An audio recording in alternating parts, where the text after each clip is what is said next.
Hello and welcome to this 11th installment of translating Julius Caesar's account of the Battle of Pharsalus in Book 3 of his Civil War. Today we're up to section 93.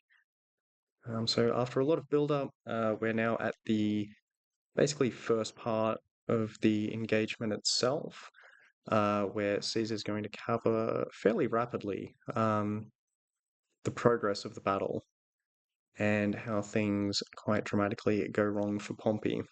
This is basically the first of two sections where he covers what happens in the battle itself, and for a few sections afterwards, the aftermath of the battle, just immediately around the vicinity. So without further ado, into the text. Sed nostri milites signo dato cum infestis pilis procurisant, atque animum advertisant non concuria Pompeianis, iussu pariti ex superioribus pugnis exercitati sulla sponte cursum represserunt, et ad medium fere spatium constituerunt, ne consumptis viribus appropinquarent. And it goes on for quite a while. It's a very long first sentence. I've broken it up just to make it a little bit easier to translate. So beginning here with said, that's just the adversative conjunction, just meaning but or however. And our subject here is nostri milites in the nominative plural. So we have soldiers in the nominative plural with the first person plural possessive pronoun nostri. But our soldiers and ablative absolute following, signo dato. Signo is the noun in the ablative singular, dato the perfect participle of the verb to give, agreeing with signo. So once the signal had been given, and then we get a little bit tricky with cum infestis pilis procurisant. Cum, it is followed by an ablative. It is not followed by an ablative noun, though. So that is first clue to what cum is not doing. But also we have the verb in the subjunctive here, which is procurisant. That's a pluperfect subjunctive. So cum in this case, not a preposition. It's a subordinating conjunction, meaning when. Almost causal in this case, but meaning when. And also a third thing, just with this phrase, infestis pilis, it's an ablative of manner. There's a similar phrase which comes up later, which is infestis quae signis, which has a similar sort of meaning. It's ablative of manner. It's like with or in the manner of. And so cum is kind of redundant in that case anyway, when the ablative can do the work. Anyway, so cum meaning when. Procurisant, as I said, pluperfect subjunctive, third person plural active. They advanced or they charged. That's the nostri milites. And ablative of manner, infestis pilis. So pilis is ablative plural for pilum, like the throwing javelin that the legionaries used. Infestis is, I think probably it's a perfect participle. Ablative plural agreeing with pilis. It means in a hostile or aggressive, dangerous, something like that. Um, it sounds a bit weird to say that in English. The sense of it is like a loaded or an aimed firearm. Probably more an aimed firearm. It's with hostile intent, ready to be used, like a weapon is ready to be used. That's kind of what is meant here. So I've translated as spears at the ready. There's a few different ways you can translate that, though. Basically, the legionaries have their pila ready to throw at the enemy as they're charging. Atque, and then. So kind of emphatic and with some sort of emphasis on the following. And then, or sequence, I guess. Animum advertisant. So we've got another pluperfect subjunctive. Advertisant going with animum, kind of a Latin idiom. So animum's the direct object of the verb. It's they like literally they turned their minds towards something. So they noticed or they observed. That's still Nostri Militates doing this. And so the noticing is going to then have an indirect statement following, accusative and infinitive in this case. Non concuri, so preposition non, the negation. Concuri, that's our passive present infinitive of another word for charging or advancing. So they've noticed they were not being charged. A Pompeianis, preposition are with the ablative plural of the adjectival form of Pompey's name, here used as a substantive, used as a noun. So they noticed they were not charged by the Pompeians. And so, iussu periti ac superioribus pugnis executati. We've got two different ideas connected by ac, which is an alternative of atque, so meaning and or as well as. We've got the ablative singular iussu. I've translated this as training because I think there's a kind of point of comparison between the training and pugnis, which is battles. And so there's kind of periti is the perfect participle. We've met this before. Usually means experienced. In this case, I've gone for prepared, and they're prepared by training.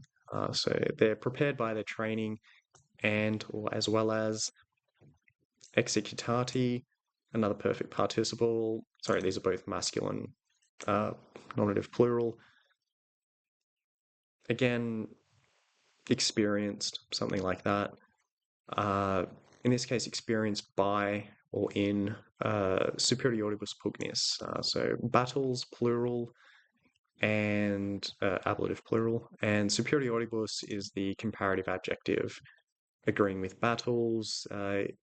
So taking precedence, but precedence in time, as Caesar often uses this adjective. So in earlier battles or experienced by earlier battles. So both training and experience from battles. Sua sponte. So sponte, related to English, spontaneous, spontaneity. Ablative singular here. Something like initiative. And sua is the third person possessive adjective, feminine, agreeing with sponte. And so it's kind of like on their own initiative. So noticing they haven't been charged by the Pompeians, prepared by their training and experienced in earlier battles on their own initiative. And this is going to set up represserunt, which is the verb. We're now switching back to the indicative, so we've kind of moved out of the direct part of the temporal statement, and we're not in indirect speech either. Represserunt, third person plural active indicative perfect tense, like English repress. You can see there they held back, or they halted. Cursum, which is our direct object in the accusative singular. They halted the run. Cursum, like course, like running course in English. So on their own initiative, they've halted the run and constiterunt. So another perfect tense, third person plural active indicative, kind of syncopated as well. It's missing a vowel there. It should be constituerunt, but this syncopation happens quite a lot in Latin of this period. They formed up, and they formed up ad medium fere spatium. So go the adverb first, fere, just meaning almost. Ad medium spatium. So spatium's our noun in the accusative singular, like space. Medium, the adjective, like medium in English, more like middle here. And the preposition ad, of course, going with the accusatives. Motion towards, but and that's kind of what it is. They've formed up almost at the middle point, so they're kind of heading towards that middle point. when they form up. And that's followed by a consecutive clause, kind of not a negation in this case, it's more a undesirable consequence that they wish to avoid. And so ne, in this case, indicating lest. A propinquarent, it's our verb in the subjunctive. We're in the imperfect tense now, kind of expressing a future potential. And third person plural active again, nostri milites, doing quite a lot of heavy lifting here. They should approach. And another ablative of manner, consumptis viribus. So viribus, ablative plural, sort of meaning strength. And consumptis is a perfect participle agreeing with viribus, like English consume, consumption, and so on, to use up everything. And so in this case, like literally, they should approach with their strength being used up, but really exhausted or fatigued, sapped of strength, something along those lines is what Caesar means here. Okay, so something I prepared earlier, but our soldiers, once the signal was given, when they had advanced with their pila at the ready and noticed that they had not been charged by the Pompeians, prepared by their training as well as being experienced from earlier battles, halted the charge on their own initiative and formed up almost at the halfway point, lest they should approach the enemy sapped of their strength. Okay, so there is a bit of a contrast here between the charge that Caesar's made, or Caesar's army has made, and his activities earlier on where he marches up to Pompey's camp. I think that's 85 or 84. Yeah, 84. Where he's basically daily marching up to Pompey's camp with his army. He's basically marching the same distance, but there is a big difference between marching the army that distance and charging that distance. So Caesar's army has gone full pelt from their own camp towards Pompey's camp, but they're expecting, as Caesar alludes to in the first part of the previous section, they're expecting that Pompey's army would charge and they would meet roughly halfway ad medium fere spatium. But that's not what happens, because on the advice of Gaius Triarius, possibly, or just because it was part of his overall plan anyway, Pompey has waited for Caesar's army to charge his own. And also gives an idea of how quickly and easily soldiers could become exhausted just from attacking, from advancing at the charge, because with all of their heavy gear on, and plus all of the sort of shouting and war cries and so on, they put a lot into it. And so they don't want to be running too far. So in this case, Caesar's soldiers been trained well, they've fought in previous battles as well. They've realized that they're not being charged, so they halt halfway. And going on, parvoque intermisso temporis spatio accurursus renovatum cursu pila miserunt celeriteque ut erat praeceptum a Caesare gladios stringserunt. Okay, so to finish off the first sentence in Latin, so que and connective conjunction and another ablative absolute. So spatio again is our noun that's qualified by parvo, which is an adjective, so ablative singular. It's all part of an ablative absolute. Intermisso is the participle. Spatio, ablative singular. Parvo, adjective meaning little, agreeing with spatio. Intermisso is the perfect participle, agreeing with spatio, another ablative singular, like English intermission.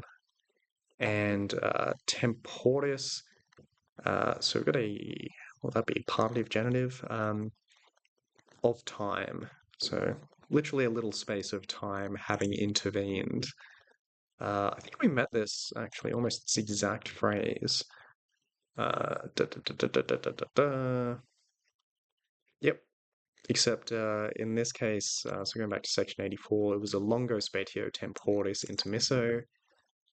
Now we've got on the other side of the scale a parvo spatio temporis intermisso. So similar phrase. So a short period of time having intervened, quick break for Caesar's soldiers. Ac, again, atque, kind of meaning and then, so indicating sequence. Rursus, that's an adverb meaning once again. And another ablative absolute. Cursu is the noun. So we met cursum. Cursu, again, like run, as in moving quickly on your feet, or charge in this case. Renovato, perfect participle, that's agreeing with cursu, or cursu, I should say. Like English, renovate, renewed. So the charge being renewed, or once again, the charge being renewed. Que and pila miserunt. So pila is the direct object of the verb. That's accusative plural from pilum, javelins. Miserunt is the third person plural active indicative perfect tense of, I think it's the verb for sending actually. But in this case, they're not sending their javelins, like they're not mailing them. They're throwing them. And so they quickly threw their javelins.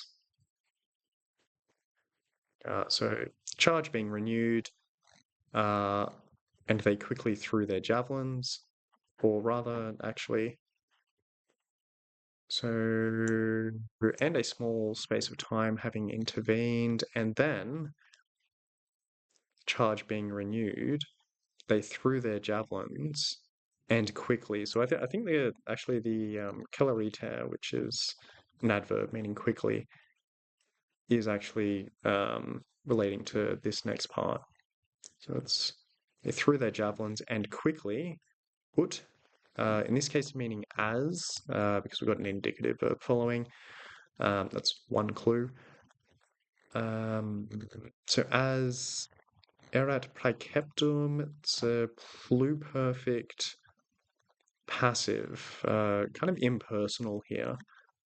So pluperfect because this is something that's taken place well before the action. Erat praeceptum, like English precept, basically had been directed or ordered a Caesare by Caesar, preposition with the ablative plural, ablative singular rather, of Caesar's name. So as had been ordered by Caesar, gladios stringserunt.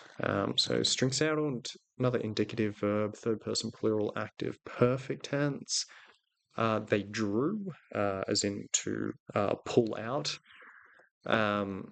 Gladios, the accusative plural of gladius, the stabbing sword of the legionaries. So they drew their swords.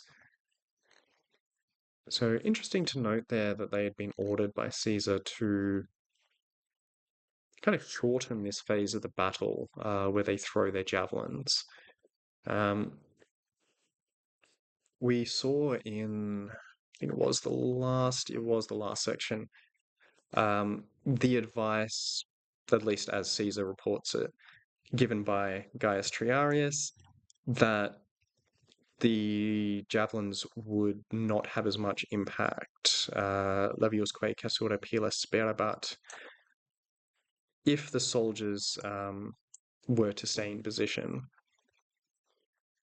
So Caesar seems to have wanted to shorten this phase of the battle, possibly for the same reason. Another reason being, though, if it were the case that Pompey's soldiers standing in formation were less vulnerable to the javelins, then logically, Caesar's soldiers are going to remain more vulnerable to the javelins thrown by Pompey's own soldiers.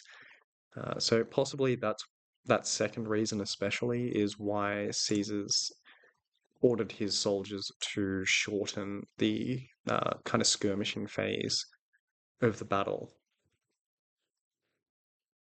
So in translation, then, so I've translated and as then because I broke up the sentence just to not have a long stilted sentence in English. Then, a small period of time having elapsed and the charge renewed, they hurled their pila, and quickly, as had been ordered by Caesar, they then drew their swords. So that quickly is interesting. It doesn't actually relate to miserant, even though it sort of is in the position where you think it does qualify the pila. They quickly drew their swords, or although you could say that they quickly went through the throwing of the pila as well. But there we are. So Caesar's soldiers have now reached Pompey's line, and Caesar's going to provide a brief comment on how things went. Neque vero Pompeiani huic rei defuerunt, nam et telemissa exceperunt, et impetium legionum tulerunt, et ordines consuarunt, pelisque missis ad gladios redierunt. Okay, so we start with neque, and not, or nor. It's kind of relating to contrasting or comparing, I guess, is probably more suitable here with Caesar's own soldiers. Nor, vero, that's ablative singular, it's adverbial here. In truth, Pompeiani, that's our subject in the nominative plural. So again, the adjectival form of Pompey's name used as a substantive, as a noun. Pompeiani defuerunt, so that's a third person plural active indicative perfect tense. It's a compound of de and the verb to be. So it's de sum is first person singular. Present. Defuerunt, though the full meaning of that is something like to fall short. And it's taking, in this case, a dative object.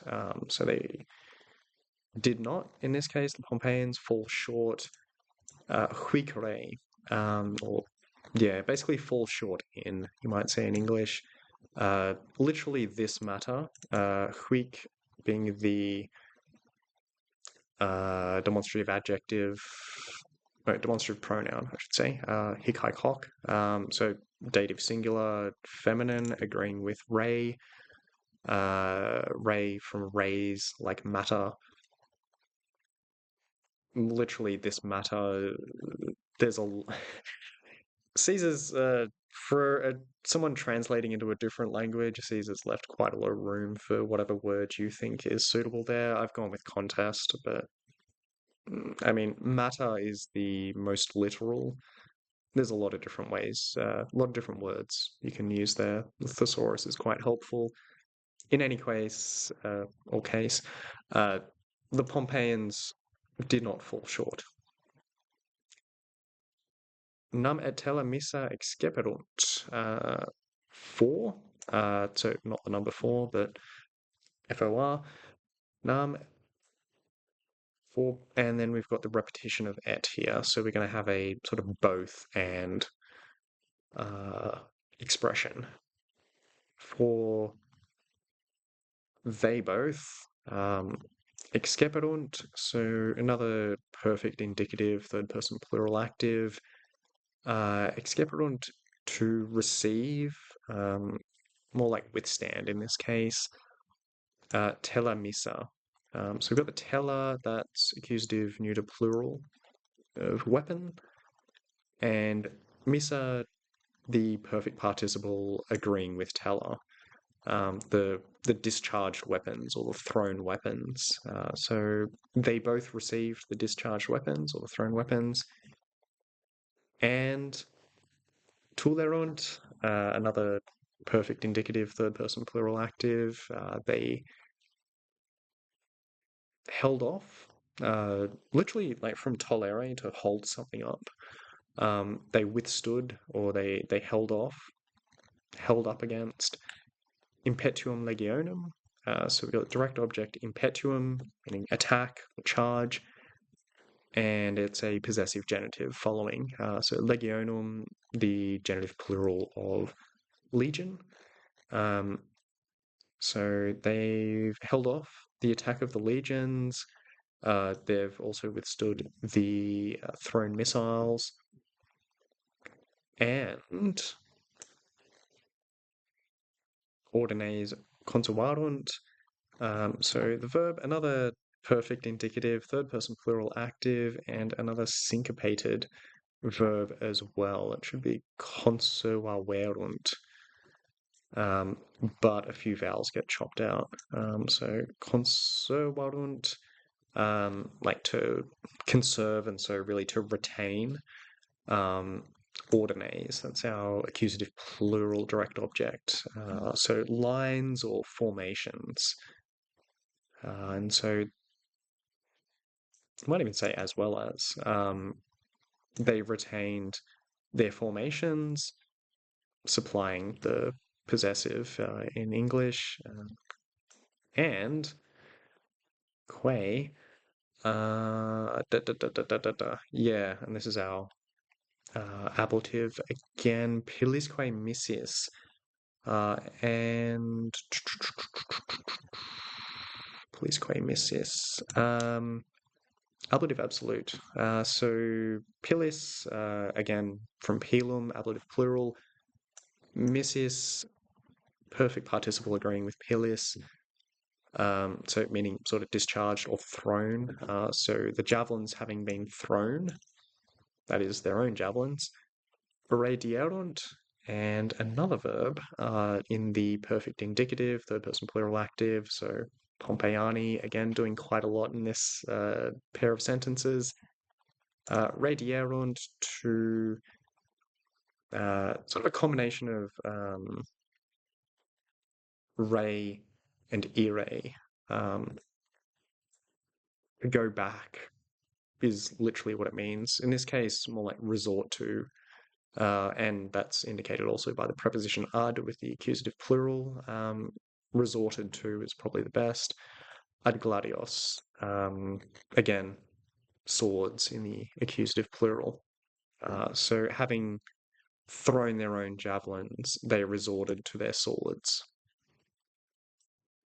And here we are. So, nor in truth did the Pompeians fall short in this contest, for they both withstood the discharged pila and bore the charge of the legions while they maintained their formations, and having hurled their own pila, resorted to their swords. Okay, I have changed a few things in the English translation just to make it a bit more natural and not sound as odd. A cardinal sin is that I've changed a passive meaning into an active one. So pilisque missis is an ablative absolute. It has a passive meaning though. The javelins having been thrown. I've changed that to having hurled their own pila. It just is a bit less weird in English. And I've also changed one of the ets here. So the third et, I've changed that to while, just to indicate contemporaneous action. Latin is fine with repeating et over and over again. English, somewhat less so. So I've changed the final et to while. Not such a big deal, but it's not quite literal either. But if you did write that literally, it would sound a bit weird. For they both withstood the thrown pila, or thrown weapons rather, and withstood the charge of the legions, and retained their formations, and the pila having been hurled or thrown, So you sort of get the picture that it just sounds really peculiar in English. So there are a few things that I've changed. So we see here the result as well, or at least the initial result of Pompey's tactic to sort of hold back his infantry and withstand the charge of Caesar's army. It seems, at least initially, well, I mean, it's not a disaster, not yet, anyway. Um, it seems as though perhaps Pompey and maybe even Gaius Triarius, if we can take Caesar's word on that, um, had a point that the javelins thrown by Caesar's soldiers were not going to do as much damage if Pompey's own soldiers stood in formation uh, and stood still in formation while the javelins were being thrown at them. That being said, I'm not totally sure how this works with the Pilisque Missus, Pompey's soldiers throwing their own javelins if they're standing still. Um, I think there might be a little bit more to this than what Caesar is letting on, or at least stating explicitly. And so perhaps it's that Caesar's army threw their javelins first, and then Pompey's army, in their turn, threw javelins at Caesar's advancing soldiers. I'm not totally sure how that works in this case. Because as you might know from practical experience, if you try and throw a javelin while you're standing still, it's not going to go very far. And so as a result, it's not going to have very much force. And so it kind of defeats the purpose of doing it. And also, if Caesar's soldiers have reached Pompey's lines and are in hand-to-hand combat, there's no room. There's no real possibility of throwing javelins at that point. So I think there might have been a sort of alternation of throwing javelins by Caesar's and Pompey's armies. And there's a little bit more to what's going on than is stated explicitly. In any case, though, Pompey's lines have held.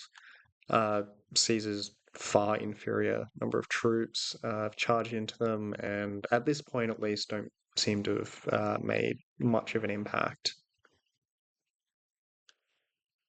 And so we move on.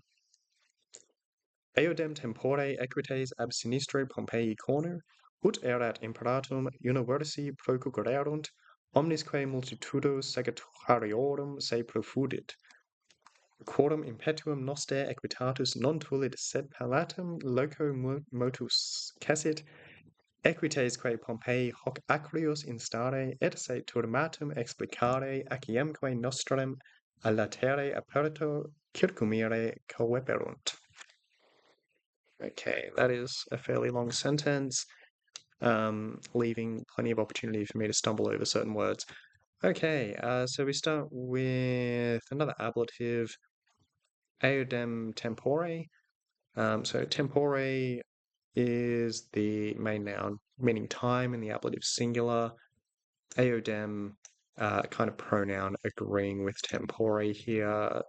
Eodem meaning the same, and the ablative also indicating the time at which, and it's the time at which the time was. So, in short, at the same time is what this means.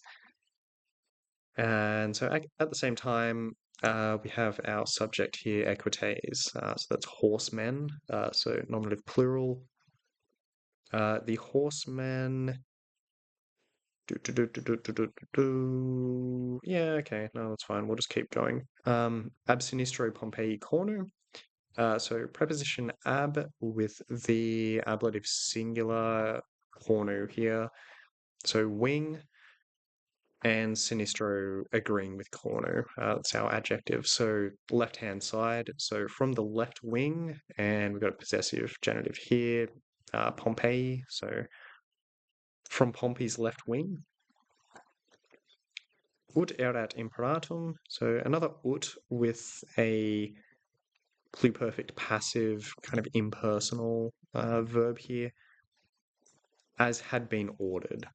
So the participle here taking the neuter form, imperatum, like praeceptum earlier. So as had been ordered, universi procurerunt.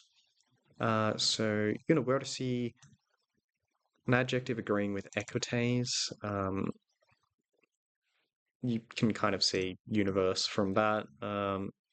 Altogether is what is meant here. Altogether, procurerunt, so it's our indicative, perfect tense, third person plural active. They charged or they advanced. Altogether, que and omnis multitudo. That's another subject. So omnis meaning all, agreeing with multitudo, which is nominative singular.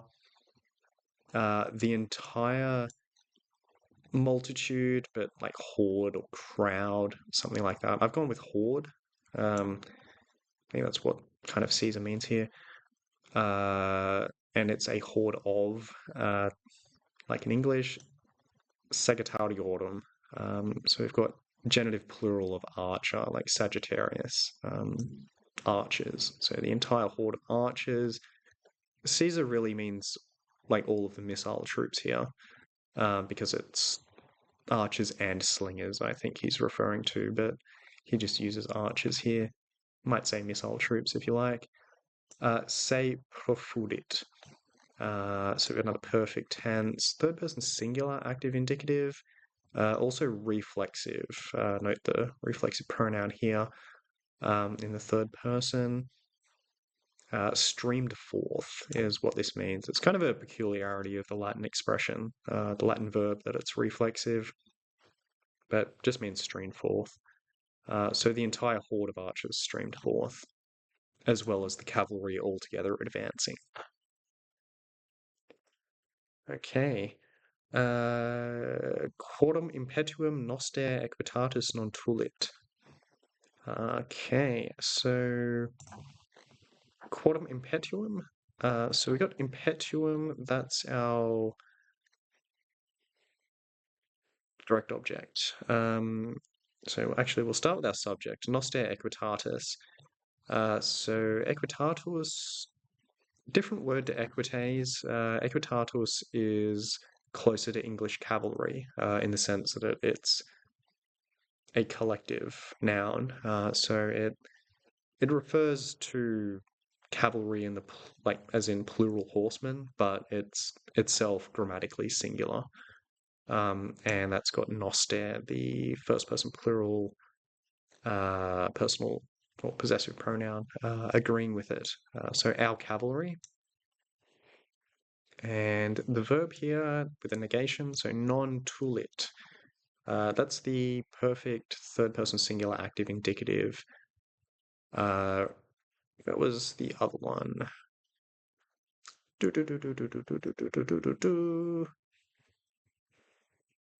Kulerunt. There we go. That's the plural third person perfect active indicative. And tulit is the singular. So our cavalry did not hold off against, did not withstand impetuum quorum. So we've got impetuum, so direct object, as I said, so accusative singular, charge or attack. Quorum, that's the relative pronoun, masculine genitive plural. Literally of whose. But probably a bit better to translate as their, like their, possessive. Which is what this is, obviously, a possessive genitive.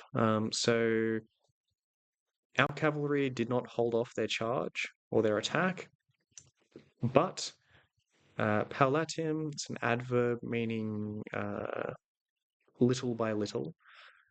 But little by little, motus, actually we'll do that first. So that's a perfect participle. So agreeing, or going back to equitatus. Motus, from moveo, like to move. So being dislodged in this case, and being dislodged loco. So loco like place in the ablative singular, meaning more like ex loco here, like from the position or from their position. But little by little, being dislodged from their position, caesit. That's our verb. So or noster equitatis is the subject for this verb. Perfect tense, third person singular active indicative, like English seed. That's what it's related to, like CED. Like concede. So they've given up ground little by little after being sort of dislodged from their position. Que and nominative plural again, equites, and equites Pompey, possessive genitive. So, and Pompey's horsemen, hoc, it's demonstrative pronoun in the ablative singular. It doesn't look really like an ablative, but it is. I think hic, haec, hoc. So there's a nominative form of this as well, which looks exactly the same, but in this case, it's ablative. On account of this or because of this. And we're going to have to jump ahead here because we've got a bunch of prelative infinitives. So we'll go to the main verb here. So equites Pompey is the subject for this main verb, which is coeperunt, right at the end.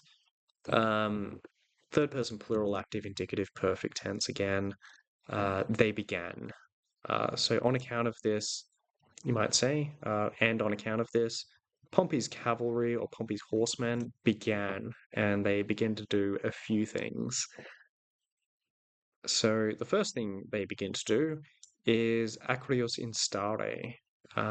So instare, present active infinitive, to pursue in this case, and that's qualified by the adverb acreos, comparative adverb, related to, I think, yeah, acer, acer, like acer in English, meaning more sharply or more eagerly. And se turmatum explicare. So explicare, like explicate in English, like to expand upon, or to expand really. But with the reflexive, third person reflexive pronoun. So they're spreading themselves out, say explicare. And they're doing so, again, we've got an adverb qualifying the verb, turmatum, meaning unit by unit or squadron by squadron or something like that. So they begin to pursue more eagerly and they spread themselves out unit by unit.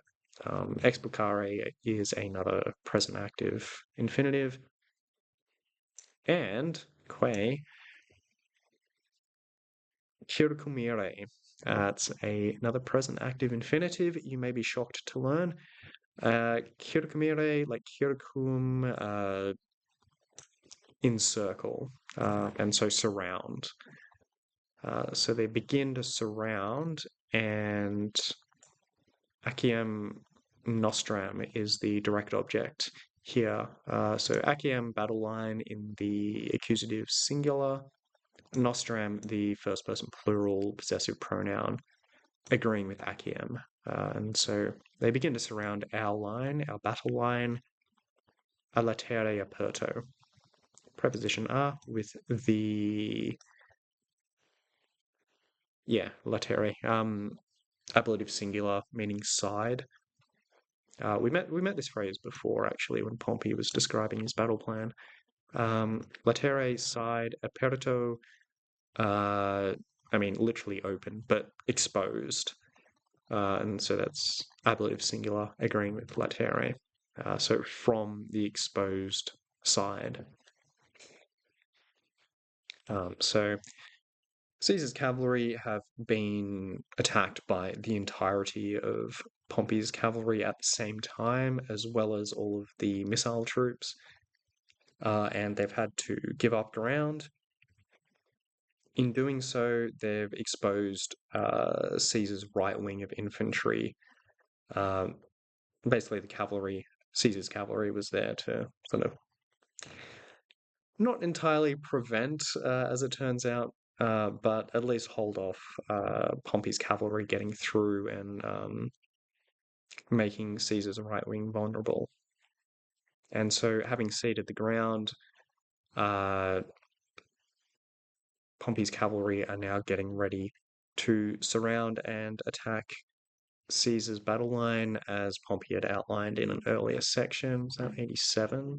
No, it would be 86. Yeah. And dextrum cornu, so the right wing, Caesaris of Caesar. Ablatere aperto aggraderentur. So that's, well, actually, I should probably translate what that means again. So to attack from the open side, they would attack from the open side, that is Pompey's cavalry. That's exactly what Caesar's referring to here. So Pompey's cavalry are getting ready to attack Caesar's exposed flank, so they're forming themselves up into units, getting ready to do that. So something I prepared earlier. At the same time, the horsemen, as had been commanded, all advanced from Pompey's left wing, and the entire horde of archers rushed forward. Our cavalry did not withstand their charge, but being driven from their positions slowly gave ground, and on account of this, Pompey's horsemen began to pursue them more eagerly, and to form themselves up into units, and then to surround our battle line from the exposed flank. Okay. Interesting to note here, Caesar refers to Pompey's cavalry as equites and his own as equitatus. I don't know if there's any particular significance to that. It's just kind of something curious that I noticed. But there we go. Also to note, so Pompey's cavalry do need to, after charging Caesar's own cavalry, they do need to reform before they can attack the infantry. They don't just smash through Caesar's cavalry or, knock them back and then go straight into attacking Caesar's infantry. They need to reform themselves into a proper sort of formation before they can attack. And also to note here, if you recall from that earlier section,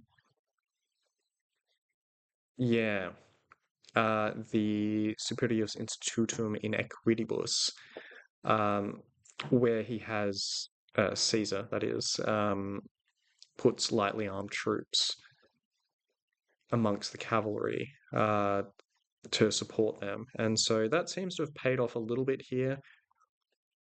Even though Caesar's cavalry cannot withstand the charge of the Pompeians, which kind of seems to be what he says here. Like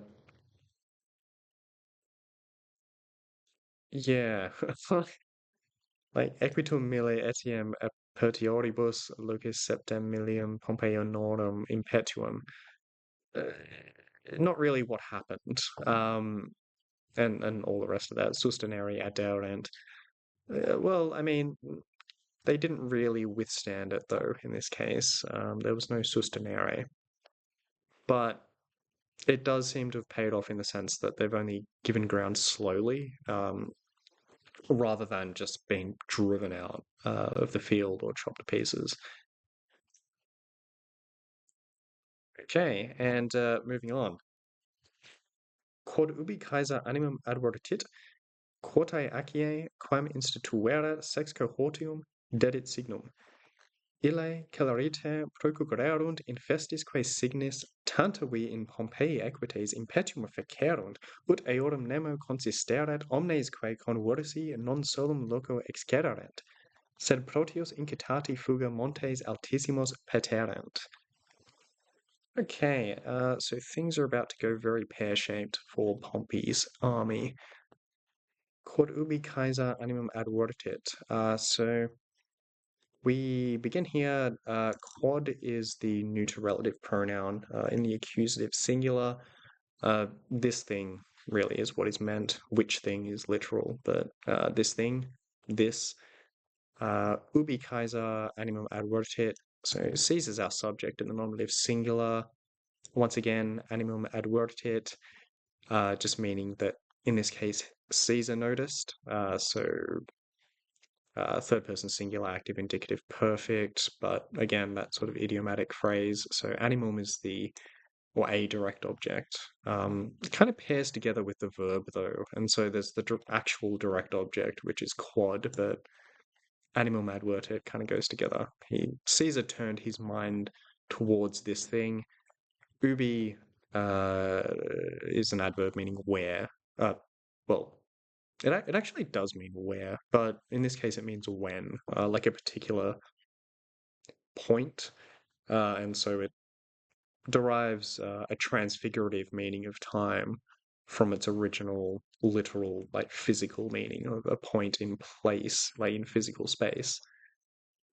In summary, when Caesar noticed this, and then we've got a dative, so it's an indirect object here. Achae, so battle line, or really line in this case, is probably fine. It's not referring to the whole army, just one part of it. Achae, so dative singular for line. Quartai, the ordinal for four, so fourth. And it's in the dative. It's an indirect object here of the verb dedit. So to the fourth line, quam instituerat sex cohortium. So relative pronoun. So into a relative clause, quam feminine accusative singular. Going back to Achae or Achaees. So the line. So quam instituerat, that's our main verb. Caesar's the subject for this one again. Third person singular pluperfect indicative active, which he had formed up. And it's formed sex cohortium. So sex doesn't mean what it does in English. It's just the number six. From this, we get six in English.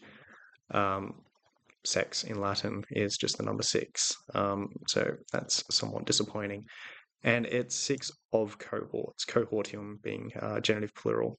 So he's formed instituerat.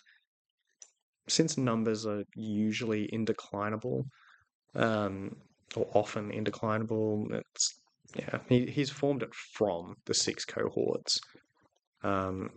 This fourth line, at least that's what Caesar's saying here. So to the fourth line, which he had formed from six cohorts, dedit signum. So dedit is our main verb. So Caesar's subject again, so it's third person singular active indicative, perfect tense again from dare, dedit. And he gave the direct object here being signum in the accusative singular. So he gave the signal. So you may recall.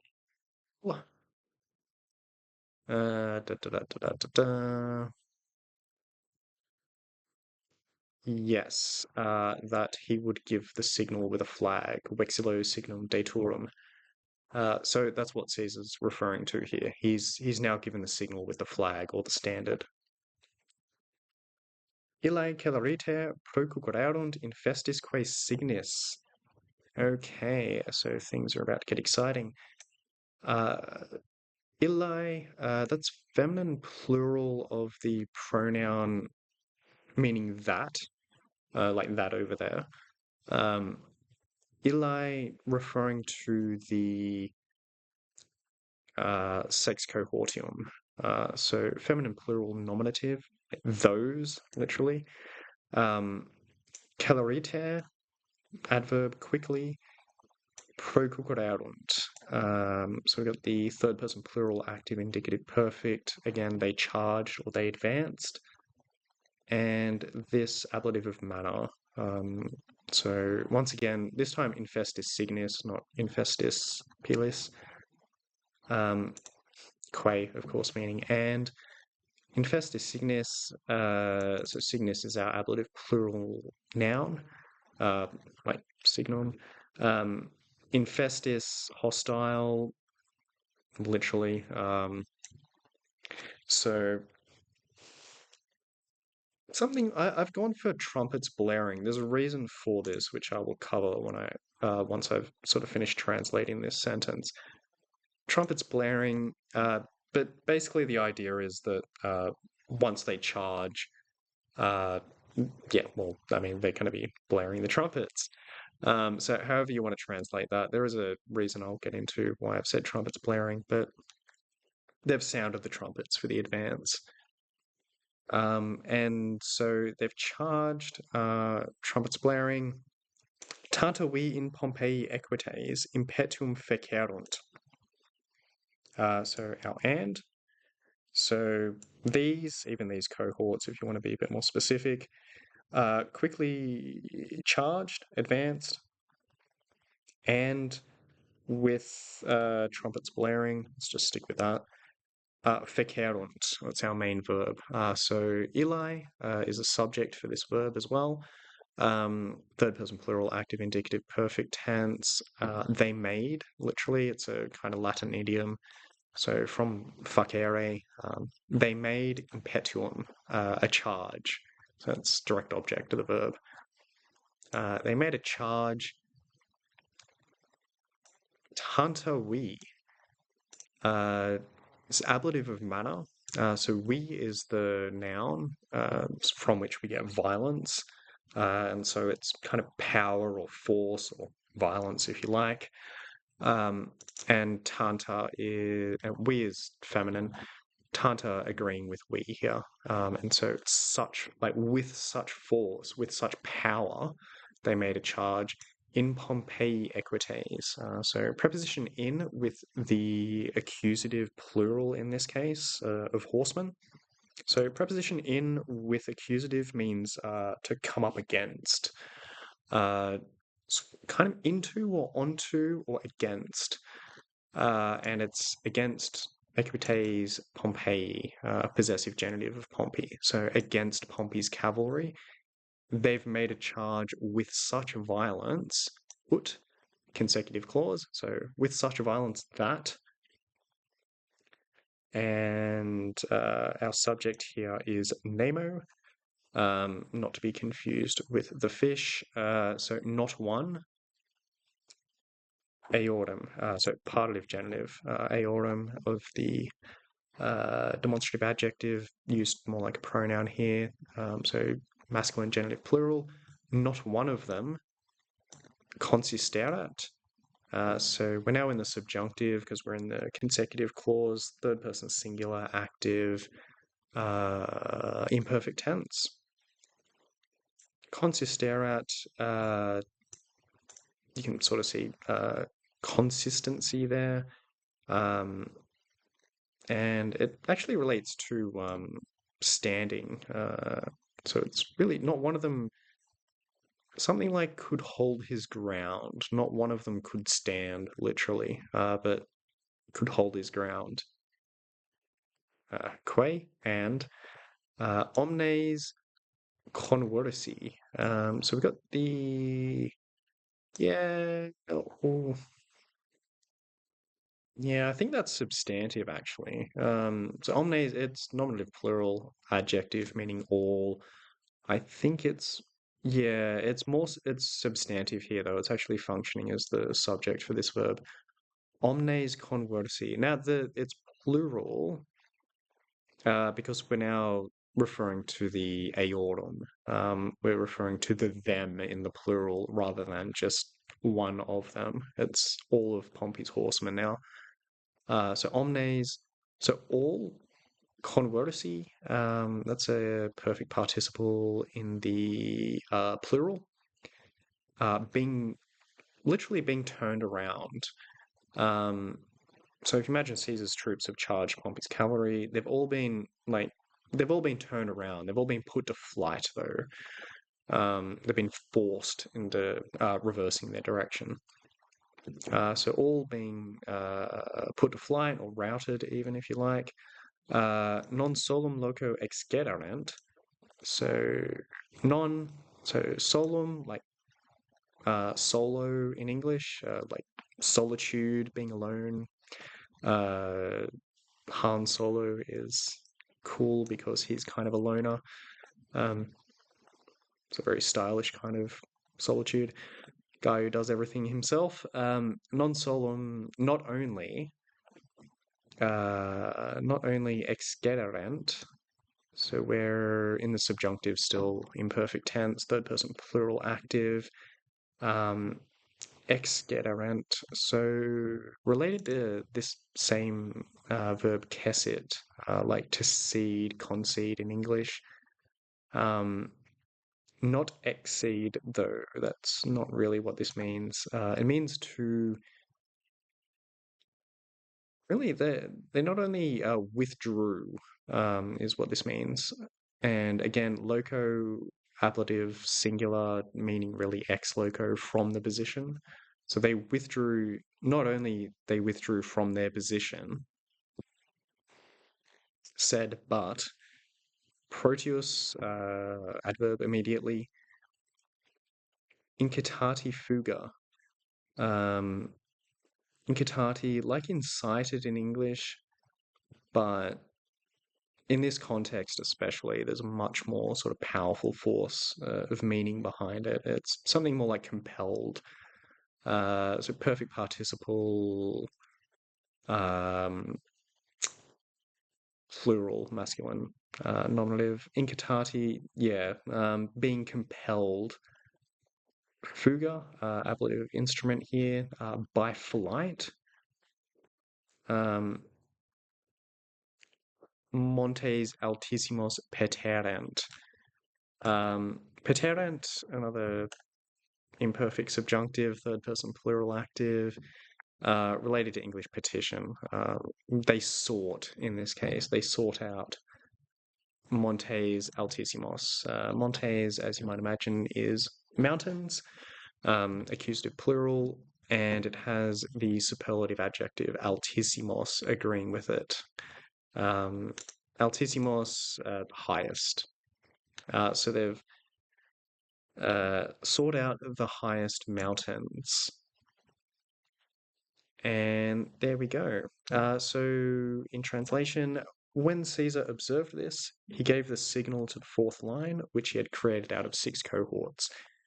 These cohorts quickly advanced, and with trumpets blaring, charged with such force into Pompey's horsemen that not one of them stood his ground. They were all put to flight, and not only withdrew from their position, but being carried away by the rout, immediately made for the highest mountains. Okay, so things go on a little bit pear-shaped there. So I said I was going to go back to Infestis Quae Signis. So I suspect what has happened here and why I wanted to put trumpets blaring. I think part of the reason for this is that the horses that Pompey's horse troopers were riding got spooked. I suspect that's one of the reasons why this has happened. There was thousands, I mean, certainly over 1,000, maybe 2,000 or so. Soldiers suddenly run at them, trumpets blaring, war cries, with obvious deathly intent.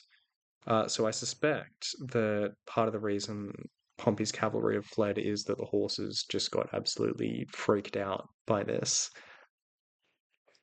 So that's why I've gone with trumpets blaring, just to try and capture the sense of that horses getting spooked by all the noise and cacophony that's going on, and thousands of humans running at them, wanting to kill them. That's one of the reasons. Another reason I suspect is that Pompey's cavalry was made up of a lot of different cultures. So there was Gallic horsemen, Germanic horsemen, Italian horsemen, Macedonian horsemen, Thessalian horsemen, Thracians, Galatians, sort of making our way east through Turkey now. Galatians, uh, and horse archers from Commagene as well, which is sort of northern Syria, northern Iraq. Um, so a lot of different places. And so I think part of the reason is just that they weren't really a unified force as such. I mean, most of them probably all spoke some form of Greek. Um, but they're still from different cultures and haven't had a whole lot of time to sort of operate together. And there is a lot of them as well. Like 7,000 is a lot. So I suspect another reason for the panic that's set in is just that they're not quite a unified force. They're made up of a whole lot of disparate elements. Um, and when one has seen the other fleeing, they don't really have established by this time the kind of sense of camaraderie, which it takes for any force to establish. It takes a long time for that. So I think that's another reason is that they were a very disparate force. And so they've all kind of when the chips are down, they've run for the hills, run for their lives. So that's another reason. Um, and going back to Pompey's battle plan as well, that's Labienus' speech. Yeah, he expects. So he's undertaken with cavalry. Um, line is approached. They would attack Caesar's right wing from the exposed side, um, and surround the line from the rear. The problem is that by this point, so they've driven off Caesar's cavalry, that's fine. His right wing is seemingly exposed, but it turns out it isn't, because there's a fourth line. But not only is there a fourth line, um, but as we will see at the beginning of the next section, the third line of Caesar's hasn't moved either.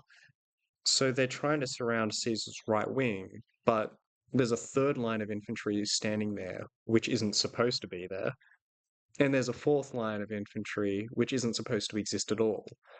So I think these factors also contributed to the cavalry panicking. Basically, the battle plan's kind of been shot out the window. Even before Caesar's fourth line charges them, Pompey's cavalry are beginning to see that something is going horribly wrong. Um, and in a combat environment as well, that's going to have an extremely powerful impact. Literally, they're fighting for their lives. And when things go wrong, uh, when your adrenaline is just absolutely through the roof, um, there's overreactions. That's how like routs happen so often in particularly ancient and medieval, even up to early modern warfare.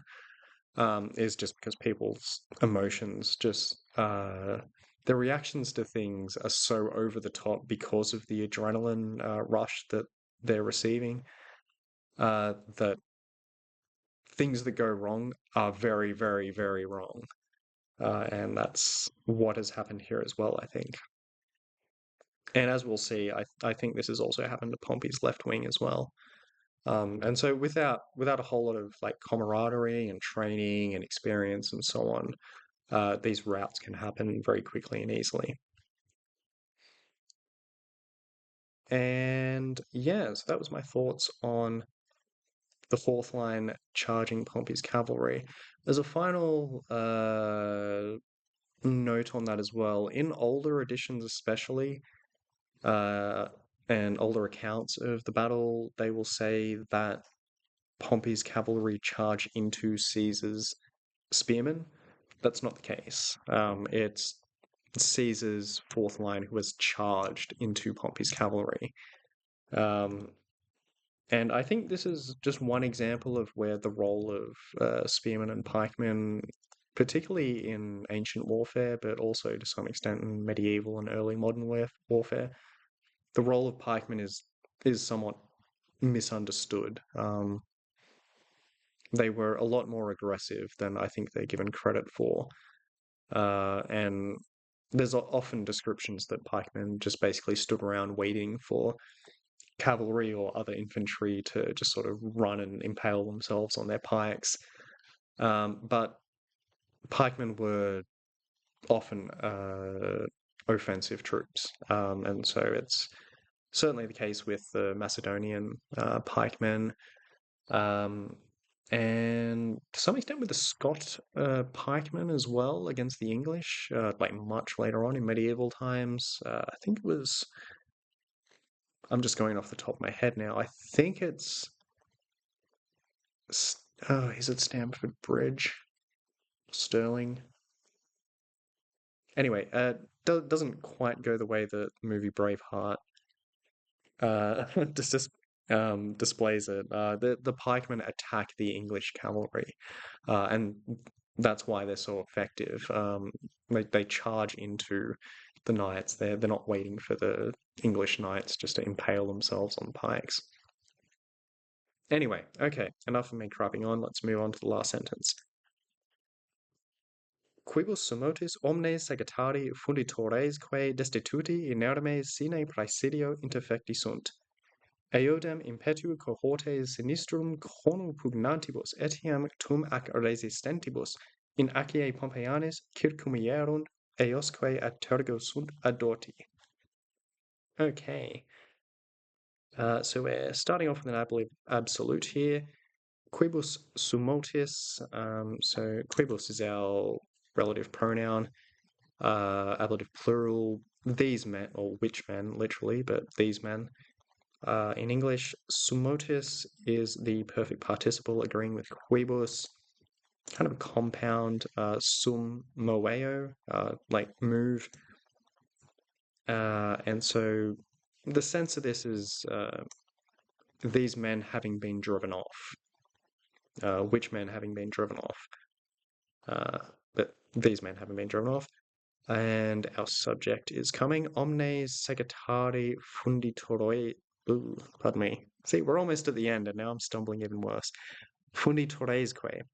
Nominative plural, omnes being the adjective agreeing, so nominative plural agreeing with sagittari, so archers, and funditores, who are slingers. So all of the archers and slingers, so quaes connecting sagittari and funditores. And we move on to kind of a list. It's something you'd want to separate with a comma in English. Destituti, so perfect participle in the plural, like English destitute, so abandoned. Inermes, this is just an adjective. Nominative plural again. Inermes, without weapons, so unarmed. Sine praesidio. Sine preposition meaning without, going with the ablative. Praesidio, guard or support, cover.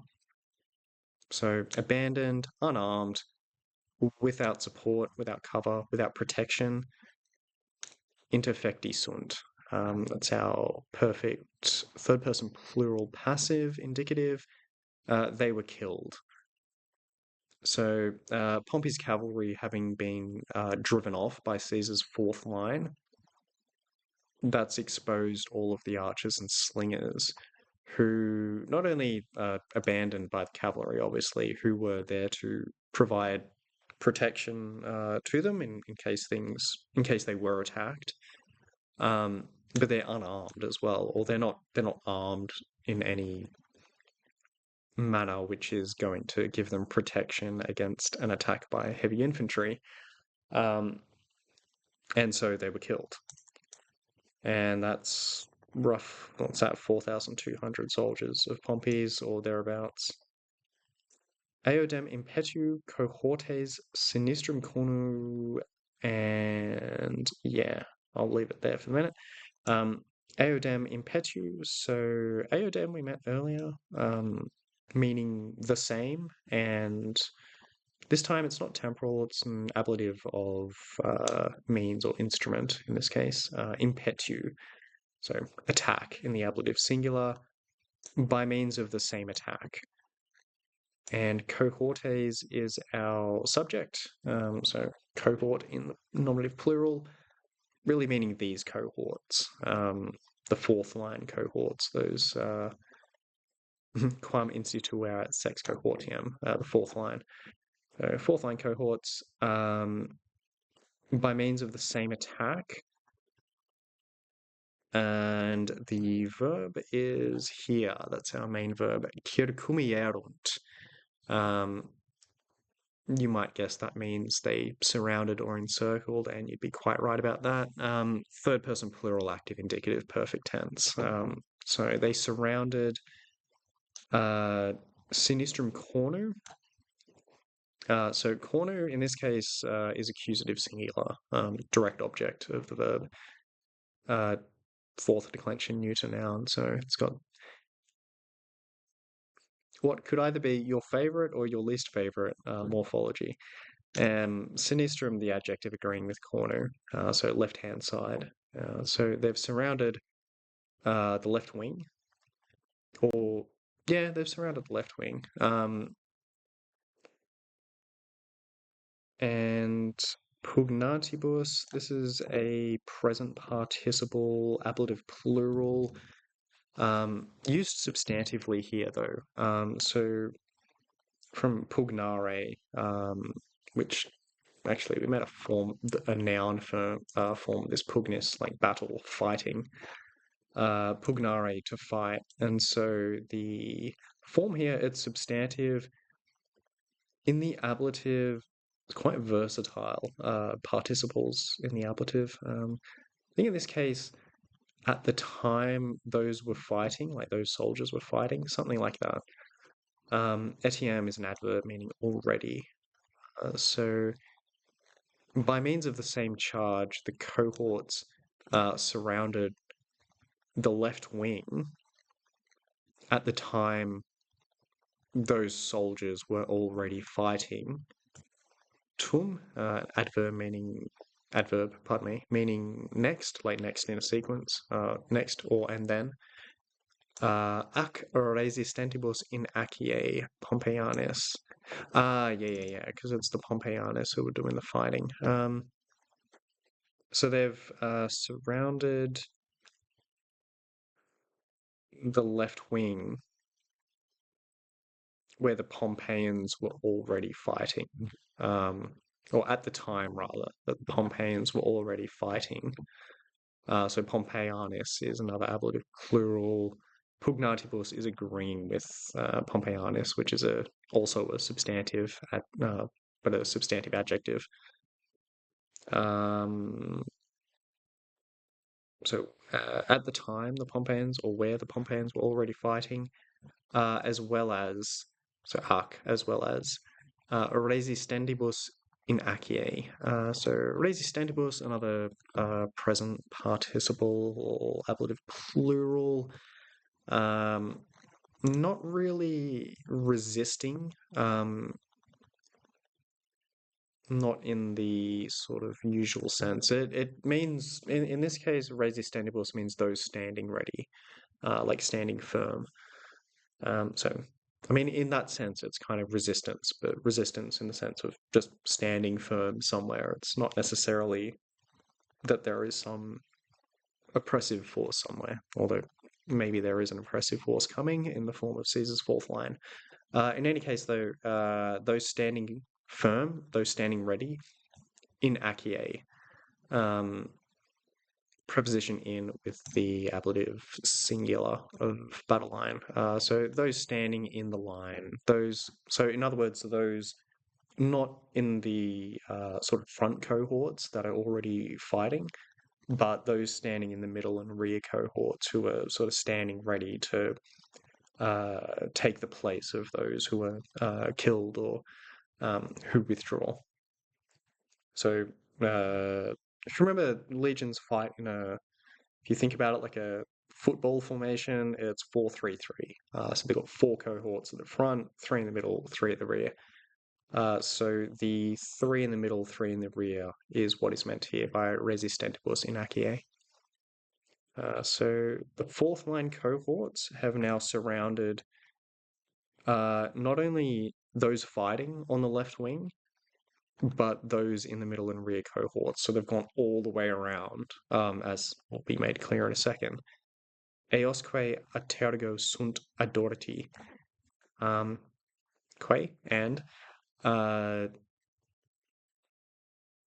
yeah, we'll do the verb first. Sunt adorti.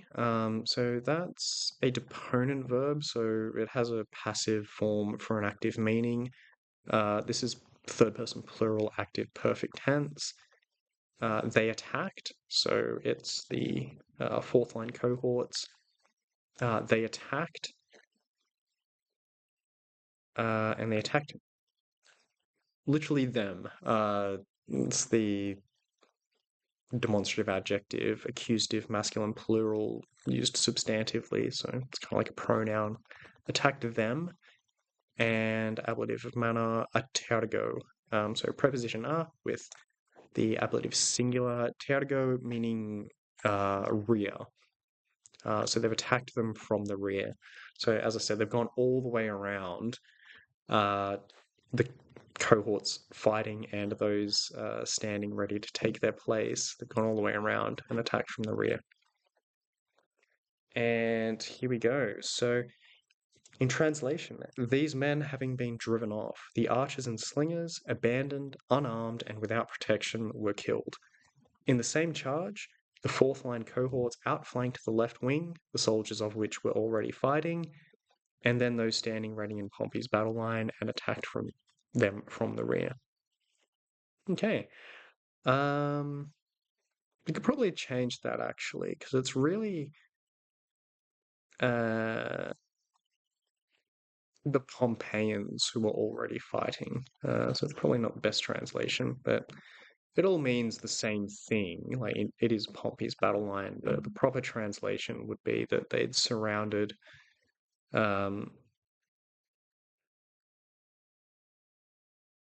they'd really outflanked the left wing, and the Pompeians were already fighting, something like that. In any case, this is what I've gone for, and it's too late to change it now. So those standing ready in Pompey's battle line, so that's the resistentibus in Achaea. Yeah, soldiers already fighting, so that's the pugnatibus etiam. Fourth line cohorts. I've just put fourth line just to be a little bit clearer what cohorts refers to here. And as I said earlier, so I've just made a list of the participles and adjectives or adjectival phrases that appear here: destituti, inermes, sine praesidio. So abandoned, unarmed, and without protection. And there we go. So these fourth line cohorts have not only driven off 7,000 cavalry, who have not only not just given up their position, as cavalry often did in battles, they would sort of give up a little bit of ground and then counterattack. But Caesar is saying that they've not just given up ground, but they've literally run to the hills. And so this is fairly unusual, especially for such a large number of cavalry as well, which is why I think there's something else going on, like with the horses perhaps panicking and being spooked. In any case, these fourth line cohorts, they've driven off 7,000 cavalry, and then they've gone in and slaughtered another 4,200 archers and slingers. And so there is just a massive disparity in forces where not even 2,000 soldiers of Caesar's army, so something like 10%, has taken out, about a quarter of Pompey's army in one charge. And not only have they driven off or destroyed about a quarter of Pompey's army in one charge, but they're now they have now surrounded and are attacking Pompey's left wing from the rear. So it's an absolutely extraordinary reversal, certainly of expectations, and an extraordinary innovation on Caesar's part, which has certainly paid dividends in this battle. And as sort of is clear with what has happened with Pompey's cavalry, and is going to happen with Pompey's main force of infantry as well, it's not precisely the kinetic force of roughly 2,000 soldiers. It's the impact on morale, which is the decisive factor here. And so it doesn't take a huge number of soldiers to suddenly reverse an entire situation. They can seize advantageous ground, they can cut off from supplies, appear from an unexpected direction. It's the impact on morale which is the decisive factor here, rather than necessarily the number or the force, like the physical force of the units involved. And that's very much the decisive factor here. Makes me think of actually Marius's battle against the Teutones at Aquae Sextii, which was a similar sort of thing. He surrounded the much larger Teutones force with, I think they had something like 80,000 soldiers, so like a much larger army than what Pompey has here. But Marius had, at least I think it's Plutarch who says this, so it might be debatable, but about 3,000 soldiers he had concealed, and when they attacked from the rear, broke the Teutones army, even though they heavily outnumbered Marius. So it's not precisely the numbers involved, although I think a decent number need to be involved to have an effect, but it's the impact on morale. And it just completely shattered the Teutones' morale in that case, and in this case, the morale of Pompey's cavalry, and it's going to impact Pompey's infantry as well. As I said, it's just in the nature of a combat situation when the adrenaline is just causing people's emotions, as Caesar says, actually, like in Citati Fuga, they just become compelled or carried away because they're not in proper. Like, it takes a lot of training, and even then, it's not necessarily the case that people are able to sort of keep themselves into control of their emotions, which is incidentally why the army focuses so heavily on like repetition in training. It's like do it and do it again and drill and drill and drill and drill uh, until the sort of maneuvers and actions become instinctive. Because when you get into combat, you are reduced to your lowest level in a way, like whatever's most instinctive. All right, that was quite a digression.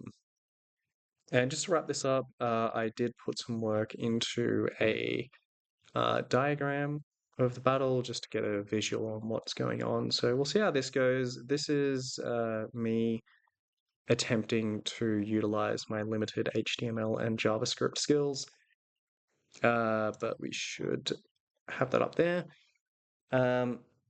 So fairly straightforward. We have Pompey's line here, Afranius on Pompey's right, Scipio in the center, Pompey on the left, and of course Caesar's line down here with going left to right, Antonius, Domitius, and Caesar and Sulla. Caesar himself probably somewhere back here, but in any case, they're the main battle lines. Caesar, I've split off his third line because it doesn't actually get engaged in the first phase of the battle. And up here, the archers and slingers of Pompey, his cavalry here, Caesar's cavalry here, and the fourth line sitting pretty down here.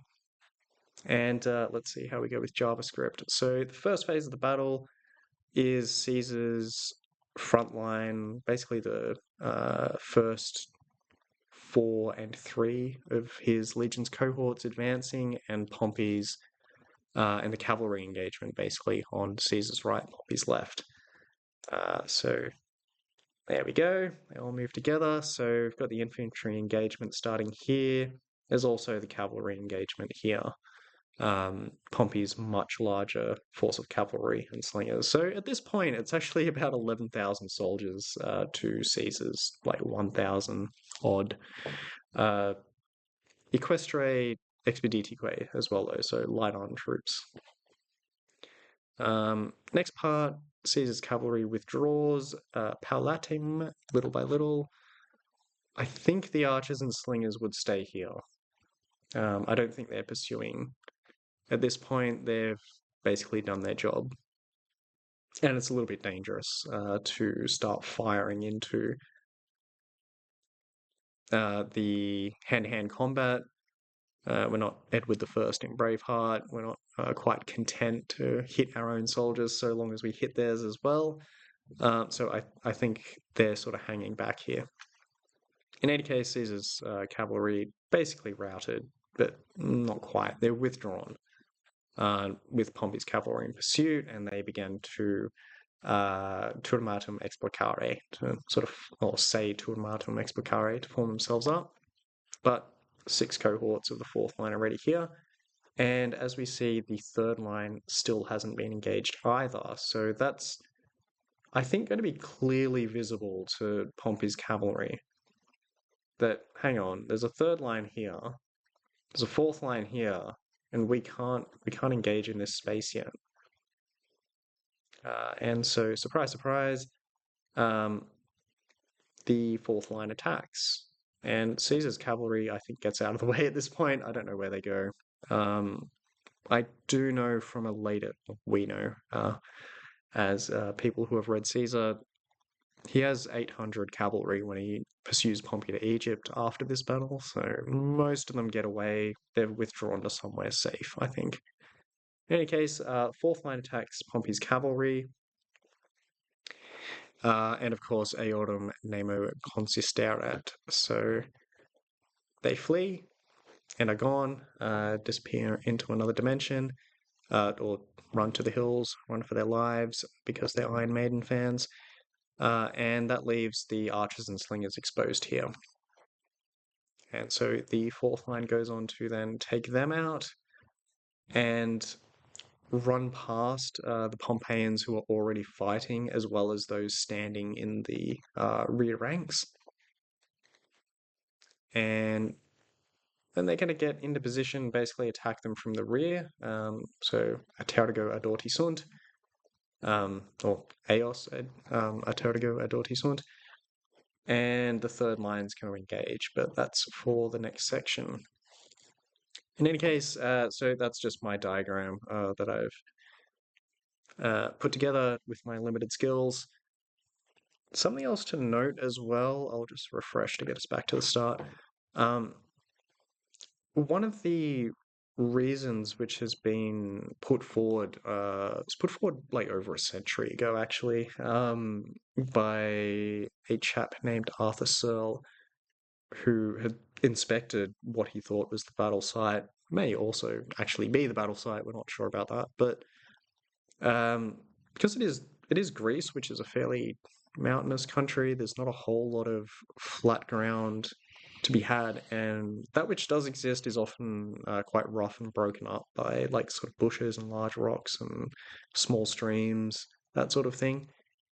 He suggests that there wasn't a whole lot of room for Pompey's cavalry to maneuver.